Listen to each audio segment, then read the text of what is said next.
What'd you find? I found peanut butter. Coffee.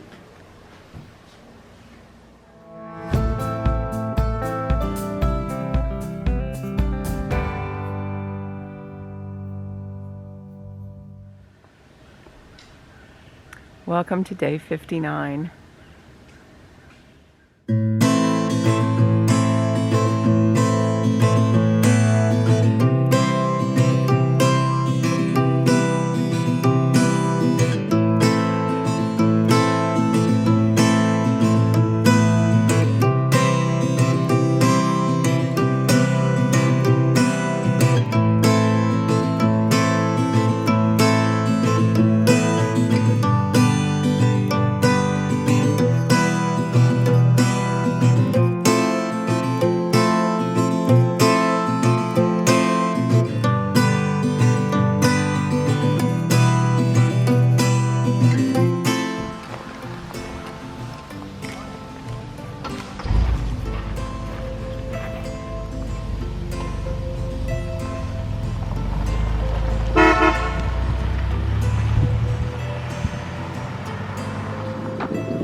The time is 7:51. We're back on the trail. Kathy took such good care of us. We've had 2 really good meals, and Kathy tells us that the worst is behind us for a while. So we'll see how it goes. The one concern we have today will be water. So we're all carrying a little extra water today. There's not a lot of water sources, and the ones that are along here are way, way down the ridge. So you might have to walk an extra mile just to resupply with water. So we've decided to carry a little extra.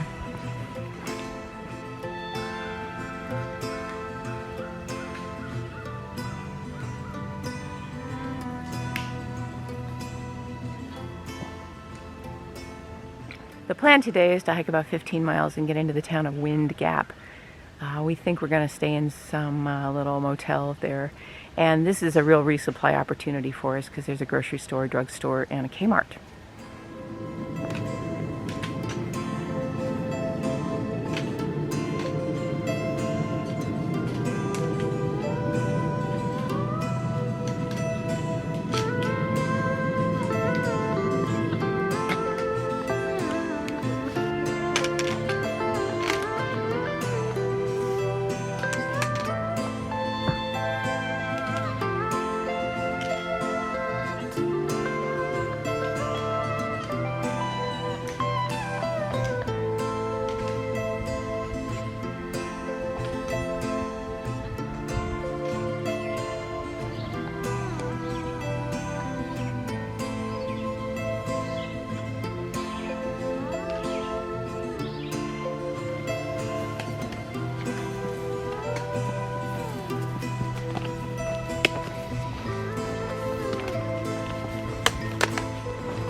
Water is life.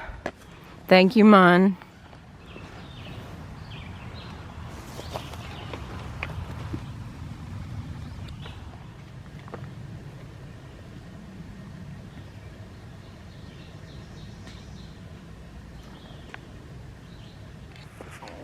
We just stopped for 11sies, and lo and behold, there was a water cache.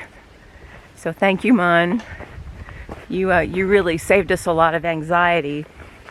When we started out this morning, we were thinking we were going to have to really pace our drinking and budget our drinking, which is never a good situation. But your water cache, it solved all our problems. I ate a bag of chips, 410 calories, and then I had the water to wash it down with. Yay! So now we're moving on, halfway through our mileage for the day, and we took a nice little rest.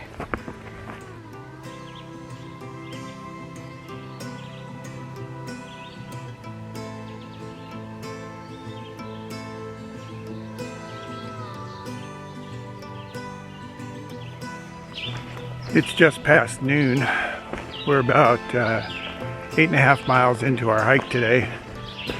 Our host at the Filbert told us on the way up that today's hike would be unremarkable, and that was a really good word. Mostly we've been dealing with the lack of water on the trail and the few rocky patches that are up here. But basically, today has been stunningly unremarkable.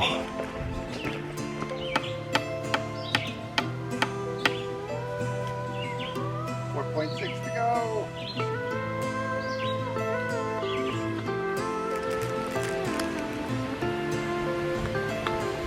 10-minute break.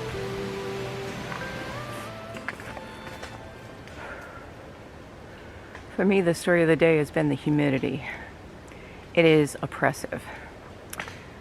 And even the rocks are sweating. It's just flattened me. I'm struggling to keep up, and this has been a real slog. The track's not been too bad. The rock fields were just in the beginning of the day, so that wasn't too bad. But so humid, so hot.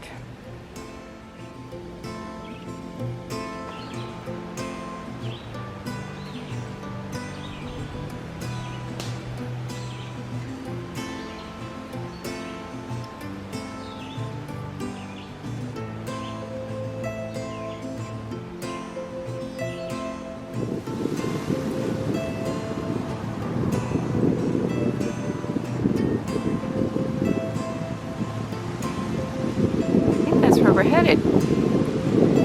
That's Windgap. Pretty windy.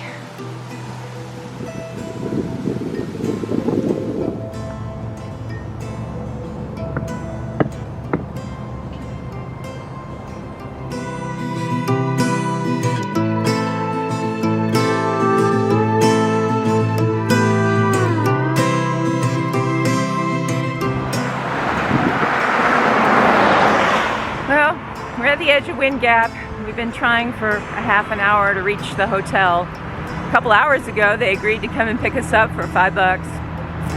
But now there's nobody answering. We're having a text battle. We're having a phone battle. I don't know what to think. I'm thinking all the time we've spent arguing with the guy on the phone, we probably could have walked into town by now.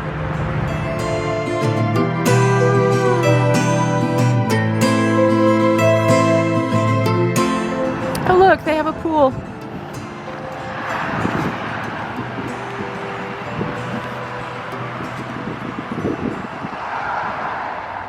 We come to you from Windgap, Pennsylvania. We are in the Travel Inn at Windgap, which is probably one of the most rundown hotels I've ever stayed in.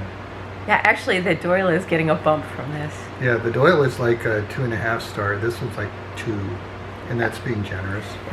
But it's a roof over our head and a bed, and we got to do our resupply tonight. That was the most important reason to come to Windgap, was that we were due to buy some food for the next couple of days.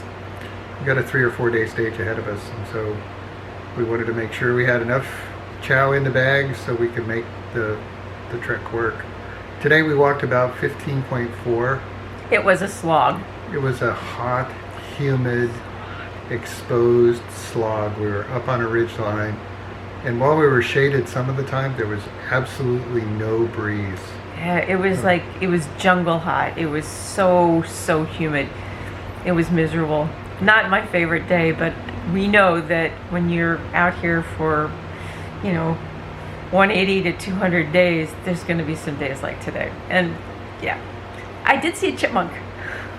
And the highlight of the day is we're 15.4 miles closer to Mount Katahdin. Now, that's not quite true, because this morning before we left Danielville, our hostess Kathy gave us a tour, the behind-the-scenes tour of her beautiful Victorian property.